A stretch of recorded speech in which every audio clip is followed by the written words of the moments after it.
acknowledged as the son of the devil. Upon arrival to the small village, he begins to battle Dracula's followers. Van Helsing is eventually bitten by a werewolf and escapes the human condition by becoming a werewolf himself. Using his newly acquired abilities as a werewolf, he locates and defeats Dracula. The all-seeing eye is seen only once in the movie, at the beginning, where it graces the bandana Van Helsing wears to conceal his identity. The movie The Imaginarium of Dr. Parnassus is about a traveling band of street performers who are more than what they seem. The traveling stage they perform on actually contains another dimension. Those who enter into this alternate dimension can become and experience anything they imagine.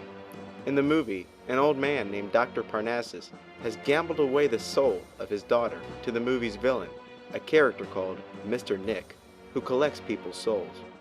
Dr. Parnassus attempts to free his daughter's soul from the wager by providing the villain with other people's souls. The all-seeing eye and pyramid are spotted on the Doctor's traveling stage. It's also worth noting that the villain's name, Mr. Nick, is very close to Old Nick, which has long been used as an alternative name for the devil. This villain is also explicitly called the devil in the movie. National Treasure is about a large, ever-growing treasure that has been handed down to one owner after another for ages. Eventually, the large cache of jewels and precious metals ends up in the hands of a group of knights called the Knights Templar. The Knights Templar, portrayed as noble heroes, feared that the treasure would fall into the hands of the British Empire, so they hid the treasure and left a series of clues regarding its whereabouts so that future generations could locate it.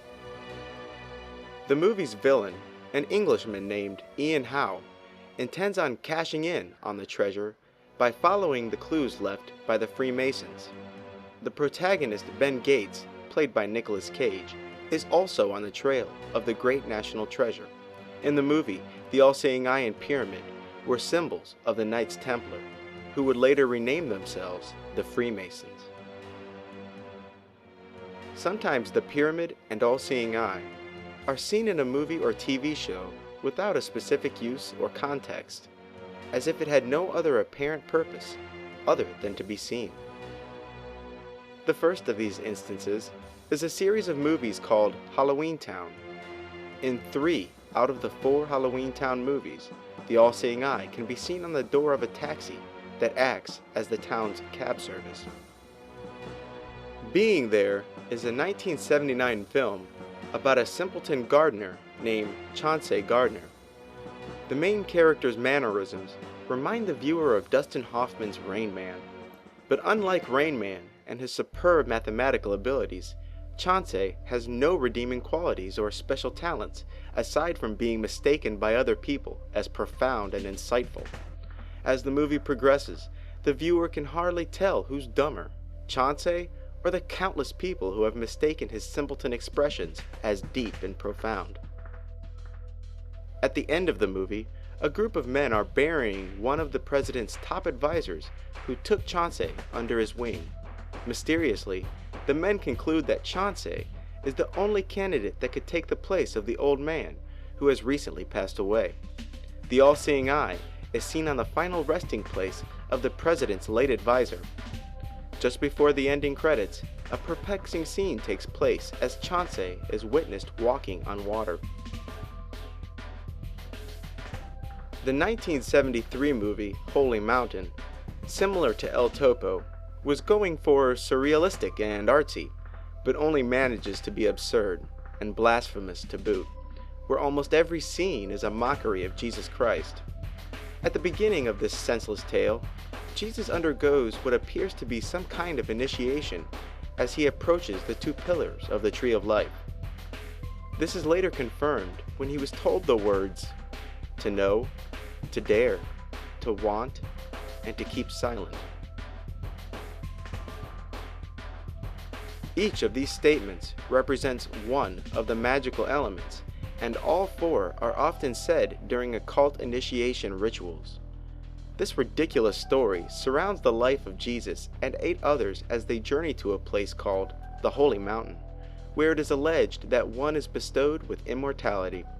The all-seeing eye appears in the film as a room where the members of Jesus' group throw their money and egos into the fire and vow to gain immortality by reaching the holy mountain.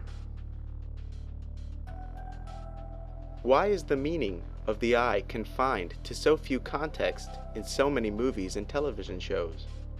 And why is the all-seeing eye's uses correspond to satanic and mythological interpretations? The surprising answer is that the aforementioned movies and TV shows are in fact retelling a very real story based on the gods of Egypt, where each time the story is altered slightly so that it does not resemble any previous retelling of Egyptian myth. The sun and all-seeing eye, once symbols of protection and divinity, have now become emblems of evil. Clearly, there are repetitive themes regarding the use and context of the all-seeing eye in popular media. It is also clear that these repetitive themes are mostly in line with satanic and mythological uses of this ancient symbol. Further, the years of 2000 to 2009 saw more use of the all-seeing eye than every instance in the previous 3 decades combined. Most of the time, the all-seeing eye is a villain, like the Egyptian god Set. Other times, it is the mark of a chosen one, like the Egyptian god Horus, and still in other cases, a superweapon, like the Egyptian goddess Sekhmet. If one chooses to mix the perspective of Egyptian mythology with modern-day Satanists, they would come to the conclusion that the all-seeing eye is a superweapon or a position of power in which Satan is the present beholder of.